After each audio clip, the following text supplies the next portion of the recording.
to get the proper camera because it's slightly too far away to get a good shot. It's nice. That's spring flowers.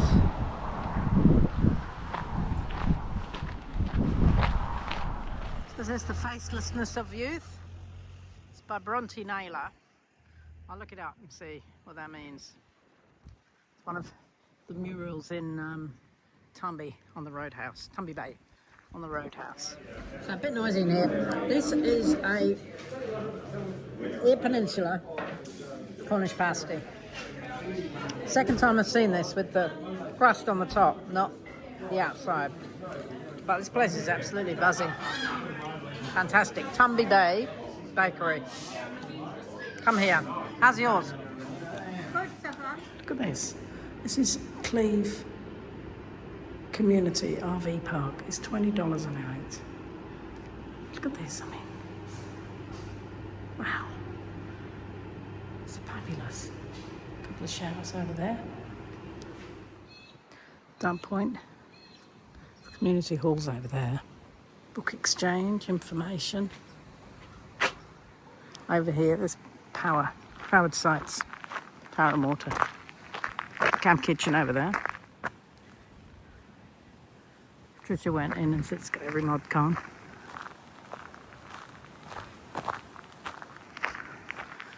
So fantastic. That's the community. $20 a night. Cleve Agricultural Centre of the Eyre Peninsula.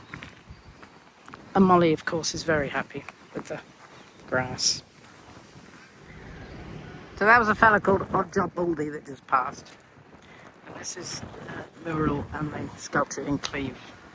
It's the Cleve Institute.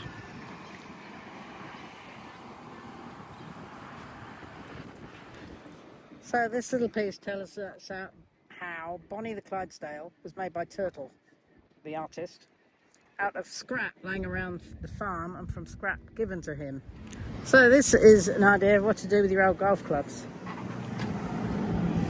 when they no longer work, like mine sometimes. So the whole town is alive with music. It's piped everywhere.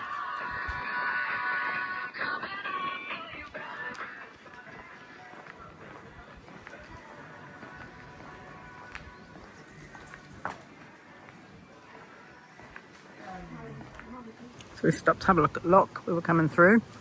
It's a small agricultural town in central Eyre Peninsula. It's got this lovely sculpture. Loch's Big Thing, a wheat lumping theme. Loch Centenary Monument.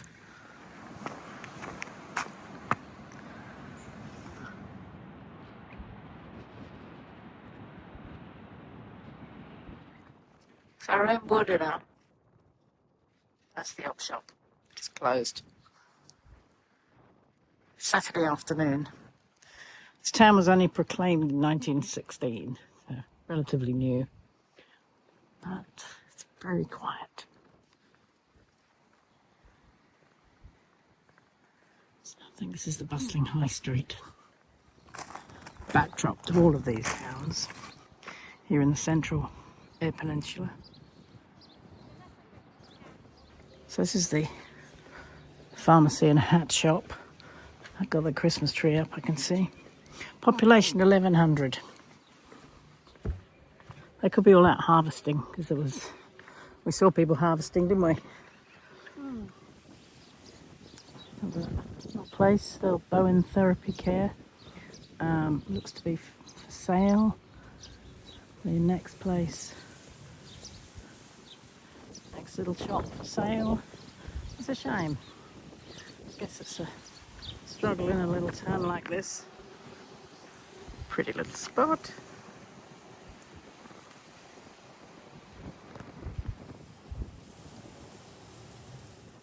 So this is the granite sculpture of a farmer with his flock around him. It's quite beautiful. It was I think it was a centenary thing in 2016. and it's sponsored by many people. Can't really see, but it's all written down there. Yeah, he's lovely, and he really stands out from the highway.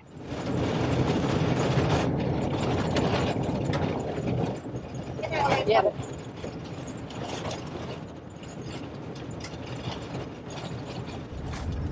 She was just talking about the sight of the rock, reminding her of the space ship in the TV series V. It does look a bit spaceship-alike. So this is Pildappa Rock, and you can camp here. It's on private land outside the national park. People talk of it as being the second wave rock. I suppose it could be with that shape, couldn't it? Yeah, a little bit. You're getting attacked by flies that go inside your glasses and in your ear. This is just gorgeous, isn't it? Beautiful. All that iron ore. Yeah.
So we're just going for a little walk around some of Mount Whyalla.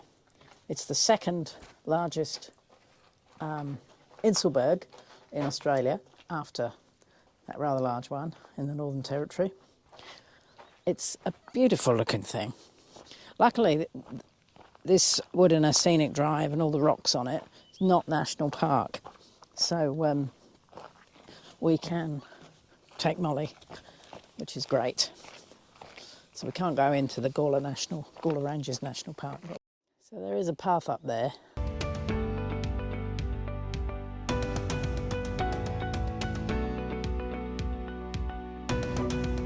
Look, mate, there's no sun really here. Look how well disguised they are. That's a pretty nice view of it. It's the sound of Patricia slapping flies with the maps.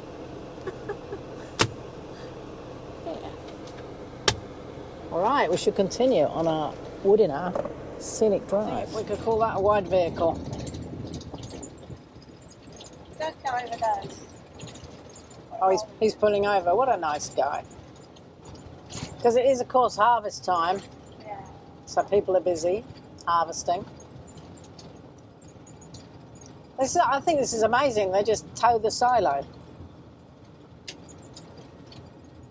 Thanks, mate.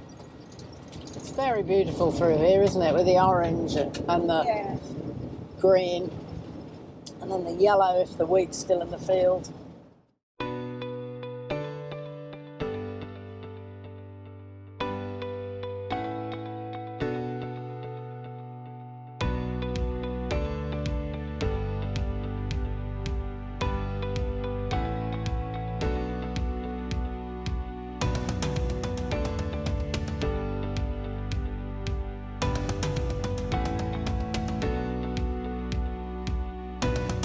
The statue was erected in 2011 as a tribute to Edward John Eyre and the indigenous men on whose bush skills he often relied. There he is. Somebody thought that he was given the finger, but actually it's his compass.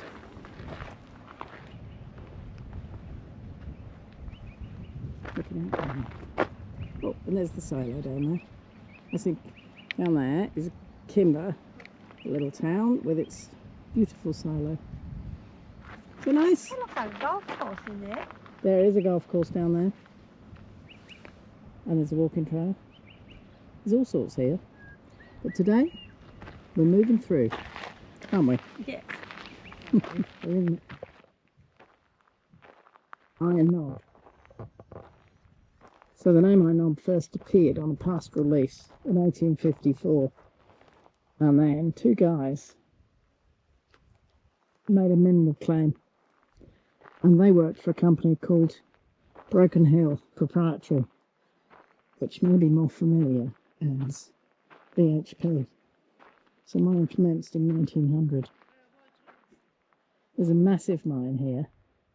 The town looks a little down on its uppers. What a difference to Australia, at least here made. So the steel used to go down to Whyalla, where we're going next. So that's where the steelworks is, but BHP closed that. It's since been opened by different people and is now being kind of in the process of being bought again. But it wrecked Whyalla, and this town looks a little bit like it's struggled. You can see 100 miles out there. Interestingly, the steel that was used to make Sydney Harbour Bridge was mined here and smelted at Port Kembla. Patricia stayed in the car with Molly.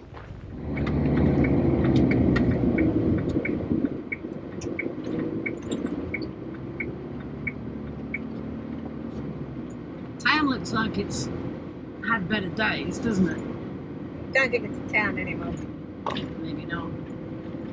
Population's 199.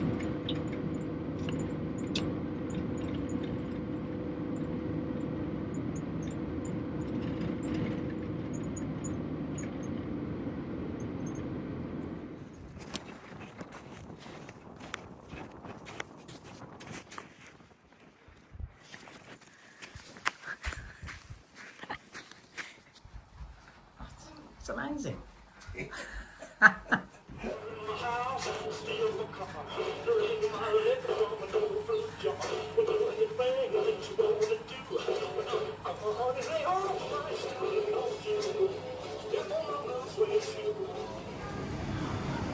Well, this is pretty special. Route 66 Cafe here in Whyalla. It's going for a walk on the beach down to the pier. Come on, let's go, let's go, let's go, let's go.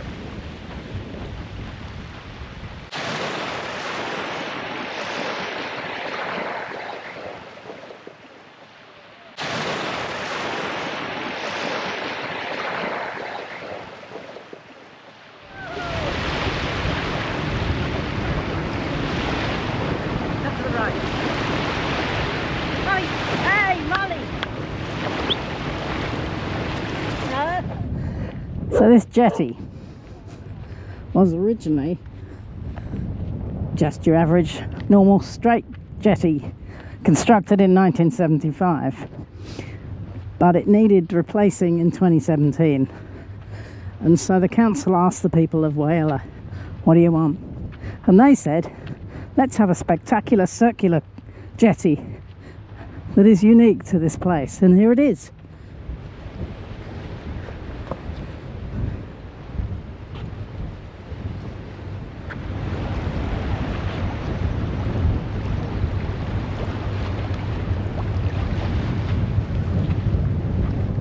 So this is the cuttlefish mosaic seat, and it is, so all we see of the cuttlefish is just this white brick at the back, but they're quite alien-like creatures. And between, I think it's May and August, they gather around here, tens of thousands of them. Here and Lowly Point. So cuttlefish, according to this, 3 hearts, green, blue, copper based blood. So they've obviously got no iron in it. And they're colourblind, but they've got doubly shaped eyes that can see forwards and backwards at the same time.